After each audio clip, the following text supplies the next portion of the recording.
সংসদে আমরা বলি নাই যে সব ব্যাপারে সরকারকে সহযোগিতা করব। আমরা ভালো করে খেয়াল করবেন, সব সময় বলে থাকি যে সরকার ভালো কোনো উদ্যোগ নিলে আমরা সহযোগিতা করব, অন্যায় করলে জনগণের ক্ষতি করলে আমরা প্রতিবাদ করব, প্রয়োজনে প্রতিরোধ করব। এটাই বিরোধী দলের দায়িত্ব। এখন আপনি বলতেছেন যে বিপ্লবের প্রেক্ষাপটটা কি?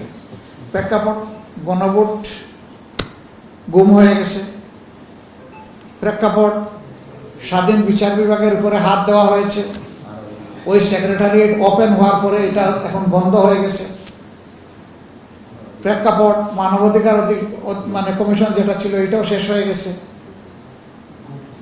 গুম কমিশন গুম হয়ে গেছে, এরপরে এই কি বলে এটা দুদক যেটাকে আমরা বলেছি একটা সিস্টেমের আওতায় আনতে হবে, এটাও শেষ হয়ে গেছে। এই ধরনের মেজর যে সমস্যাগুলো যেটার কারণে অতীতে ফেসিবাদ কায়েম হয়েছিল, সেই সমস্ত বিষয় যদি রাখা হয় তাহলে কেনই অভ্যুত্থান হয়েছে? এই জন্যে প্রয়োজন হবে একটা বিপ্লবের। এই বিপ্লবে বিএনপিও সঙ্গী হইলে আমরা বলবো ওয়েলকাম, নো প্রবলেম। এটা কোনো দলের জন্য নয়, absolutely for establishing people's right.